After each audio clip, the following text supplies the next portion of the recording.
painting muted murals out of blank canvases, blank faces who are unaware that we are even here. Listen, can you hear it now? That's the heartbeat of my community. At its best, it's the rhythm with which we illustrate our beauty, but at its worst, it's once vibrant lives who have somehow allowed that little light of mine to forever lose its shine, so death now surrounds on all sides. And I don't just mean the abbreviated path of one who lives then dies, but those whose recent overdosing now conveniently provides yet another example of how the pain never subsides. The rain never arrives, and we continually do these dances, praying, no, hoping as we blindly collide, receiving only more pain, so now we blindly confide our innermost truths to our uttermost enemies. And the fact that they look just like us now makes it a little easy to understand how they begin to look exactly like a friend to me. And you don't know what might have been to me. They've always had my back. If I ever lose focus, I have this uncanny knack, some innate ability to get me on track, and I don't know where we're going right now, but I figure we at where we at. So I'm 17 in the lap with 17 tucked away in the small of my back, just itching for scrap. Matter of fact, wishing for that. Because your homeboy said I was punk, and I can't picture me that. I thought you was hard, come to find out you was whack, and since these nobodies is holding me back, guess what? Nobody's holding me back. Right hand disappears and reemerges with strap, inking out DOA papers in triplicate like blah, blah. Been institutionalized from Jump Street, but managed to slip through the cracks. Learn how to invest in folks' spare change by slipping rocks back. House to house because I'm homeless, but don't blame me for that. 15 years ago, Miles went to the store for groceries and never came back. Now picture frame that as you riddle me this. Why can you keep telling me it's raining when I can clearly smell that it's... Why tell me why shoot for the stars if I know I'm gonna miss, and I'm starting to think that the only reason silence is golden is because ignorance is bliss. All I own is my will to survive, and my will blast is 4/5 because possession's 9/10. And by my calculations, that means that 90% of y'all is in danger if I can't manage my anger or somehow manage to reacquaint myself with that cat from the manger, because I'm a stranger to peace. Bad luck, so my mirror stay broken. I'm standing in front of the wishing well, making wishes, sans a token man. I'm hoping that somebody hears my plea. But if not, and this is the way it is, this is just the way it's gotta be, I'm free. For now. But I still need to succeed. And I guess I'm not really expecting y'all to hear me, I'm really just planting seed.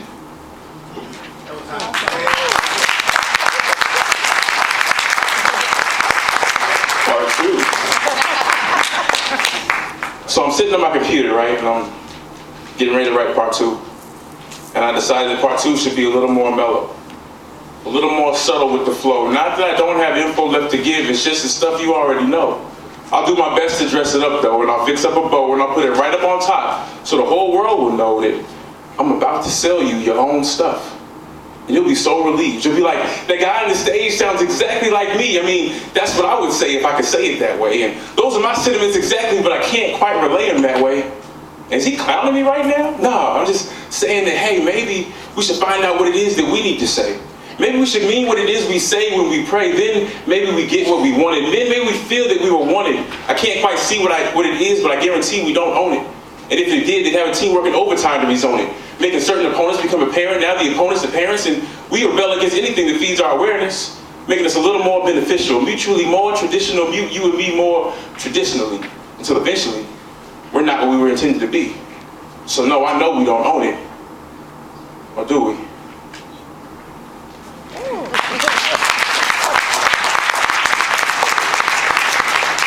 Part 3. You see us. I know you do. I know you can see us because we can see you, and I'm about to rip off the veil and watch the change you go through. 99 ghetto kids for sale, and the chains must go too. Those be the chains of a slave they tied to. What? You thought you was the only one committed? Nah, they tied too. I'm about to talk to those kids so I can tell them the truth. Tell them that y'all plan to keep taking the name of the youth, stating their residence and deficiencies, noting their mental residence and efficiencies as 100% more positive proof that they can't be saved. And if that's the case, why keep mining their minds? Why keep trying to reprogram them by tying on binds and presenting your raw data? Somehow we're failing to see that this unqualified research is redefining the truth, and the truth is, they don't matter. Not to you, at least. But don't say you don't see us, because we're standing right here. We're your broken reflection in the mirror, and this time around the revolution might be just a little closer than it appears. Those weapons of mass destruction might be just a little closer than they appear, because the sound of my voice can cause things to disappear, then reappear out of the furthest corner of the sphere. Your mouth is an instrument, young ones, learn to play it by ear. When you hear the BS, don't let it bring fear, don't let it pull you down and stop calling death near. Your mouth is an instrument, young ones, learn to play it right there. I am all that matters. Start to say it right there. Then take all that you got and lay it right there. But be careful, because there's a sniper that will try to lay you right there. And like my man said, you don't miss much. And by the way, it's right there. I wish there was another way. I really do. I wish there was some other way to make someone do something that would somehow change the world someday. I wish there was another way. I really do. Thank you.